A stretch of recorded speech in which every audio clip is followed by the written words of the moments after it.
আসসালামু আলাইকুম। কী অবস্থা সবার? আশা করি সবাই খুব ভালো আছি। আজকে আমরা ২৯ নাম্বার, এখানে যে ২৯ নাম্বার লেখা শিটে দেখা যাচ্ছে, সেই ২৯ নাম্বার শিট থেকে সলভ করব। মূলত এটা হচ্ছে আমার মূলত ইন্টার ফার্স্ট ইয়ারের উইথ ক্লুজ। এটা ইন্টার সেকেন্ড ইয়ারের পরীক্ষার্থী যারা তাদেরও কাজে লাগবে, ফার্স্ট ইয়ারে যারা আছে তাদেরও কাজে লাগবে। আসা শুরু করছি। তাহলে প্রথমটা কী দেওয়া আছে দেখো, রাইট? প্রথম থেকে শুরু করছি। ২৯ নাম্বারটা কিওয়ার্ডগুলো দিয়ে শুরু করব। পুরো ক্লাস জুড়ে আমি নিজাম তোমাদের সাথে থাকবো ইনশাআল্লাহ। আসো শুরু করছি। বলছে ফর্টিকুয়াস।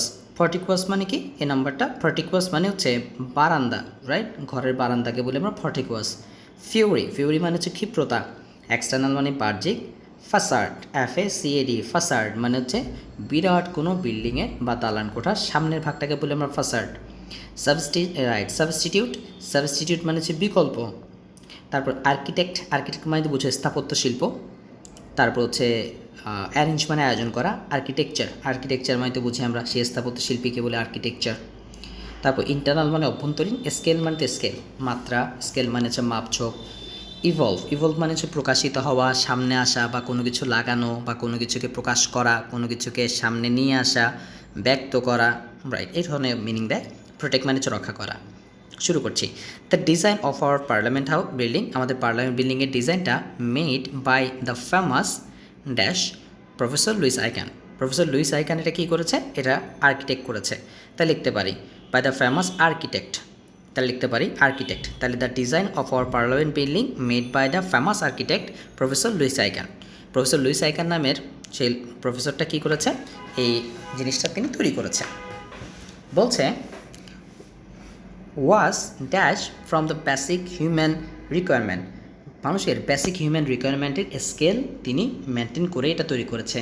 তাহলে ওয়াজ স্কেলড, এবং এটা তিনি স্কেল করেছে, এটা মাপঝোঁক করেছে, বা এটা তিনি পরিমাপ করেছে ফ্রম দ্য বেসিক। তাহলে বি নাম্বারটা দিচ্ছি স্কেলড, SCALED, স্কেলড। এবং এটা তৈরি করা হয়েছিল স্কেলড, মাপ নয়, ফ্রম দ্য অথবা সেই ভিত্তিতে, from the basic human requirement, মানুষের বেসিক একদম মৌলিক যে রিকোয়ারমেন্ট, মৌলিক যে চাহিদা, অফ প্রোটেকশন, রক্ষার, প্রোটেকশনের যে চাহিদা, ফ্রম দ্য গ্লেয়ার, গ্লেয়ার মানে হচ্ছে ক্ষিপ্র দৃষ্টি, অ্যান্ড ড্যাশ অফ নেচার, এবং প্রকৃতির ক্ষিপ্রতা থেকে। বলছে প্রকৃতির যে তীব্র এবং ক্ষিপ্রতা, সেই তীব্রতা এবং ক্ষিপ্রতার দিকে মাথায় রেখেই তিনি এটার কী করেছিলেন? মাপঝোঁক করেছিলেন। তাহলে লিখতে পারি ফিউরি, FURY, ফিউরি। তাহলে ক্লিয়ার মানে হচ্ছে তীক্ষ্ণ দৃষ্টি, তীক্ষ্ণতা। ফিউরি মানে হচ্ছে ক্ষিপ্রতা। তাহলে তীক্ষ্ণতা, ক্ষিপ্রতা মানে আসলে মূলত প্রকৃতির যে অবস্থা, গিয়ে ঝড়, বন্যা, জলোচ্ছ্বাস, টর্নেডো ইত্যাদি ইত্যাদি যে সমস্যা, এগুলোর কথা মাথায় রেখে তিনি এটার মাপঝোঁক নিয়েছিলেন। ওকে, ভালো কথা। He has been achieve through the overall dash of the complex in different group of building.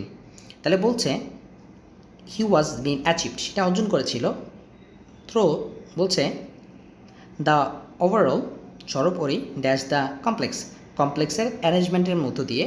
Arrangement মানে আয়োজনের ভিতর দিয়ে, arrangement, right? Overall arrangement, ANGMENT, arrangement, overall অ্যারেঞ্জমেন্টের মধ্য দিয়ে। বলছে অফ দ্য কমপ্লেক্স, এই কমপ্লেক্সের, আমরা বলি না যে একটা বিভিন্ন বড় টাওয়ারগুলো কী বলি? কমপ্লেক্স বলি, সে কমপ্লেক্স। বলছে এই কমপ্লেক্সের অ্যারেঞ্জমেন্টের মধ্য দিয়ে, in different group of building, বিভিন্ন কয়েকটা গ্রুপ অফ বিল্ডিংয়ের মধ্য দিয়ে, ইন হুইচ যেখানে নর্মাল ইন্টেরিয়র লাইন, যেখানে normal internal line, sorry interior না ইন্টারনাল, যেখানে স্বাভাবিক ইন্টারনাল লাইনগুলো, বলছে আর ডিপলি, এটা গভীরভাবে, আর ডিপলি গভীর।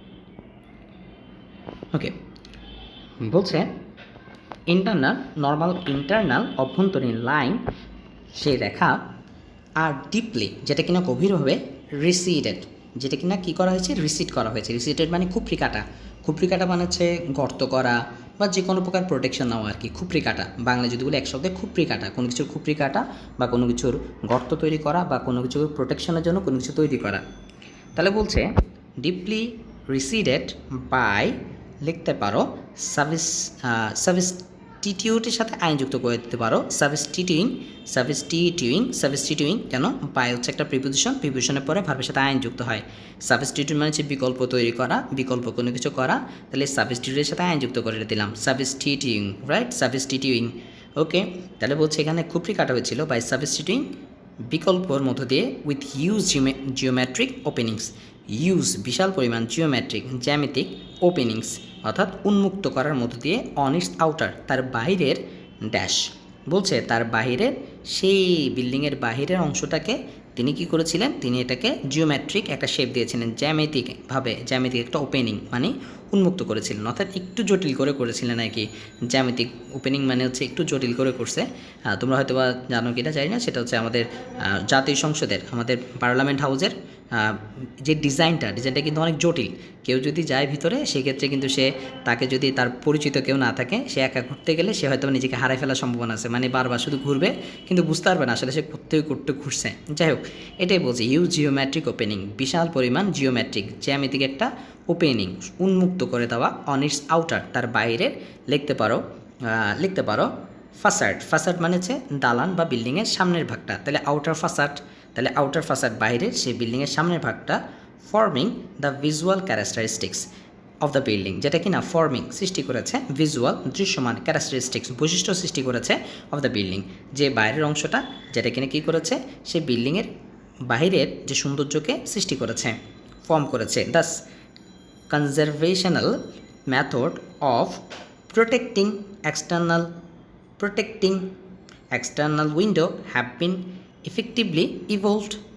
ওকে, তাহলে বলতে পারো এভাবে কনজারভেশনাল মেথড, এভাবে যে সংরক্ষণের যে মেথড, কনজারভেশনের থেকে কনজারভেশনাল সংরক্ষণের যে পদ্ধতি, প্রোটেক্ট করার জন্য, রক্ষা করার জন্য এক্সটার্নাল বাহিরের উইন্ডো জানলাগুলোকে হ্যাভ বিন যেটা ইফেক্টিভলি কার্যকরভাবে ইভলভ করা হয়েছিল। ইভলভ মানে হচ্ছে বসানো হয়েছিল বা প্রকাশিত করা হয়েছিল, রেজাল্টিং ফলাফলে in the compulsional effect of this huge opening,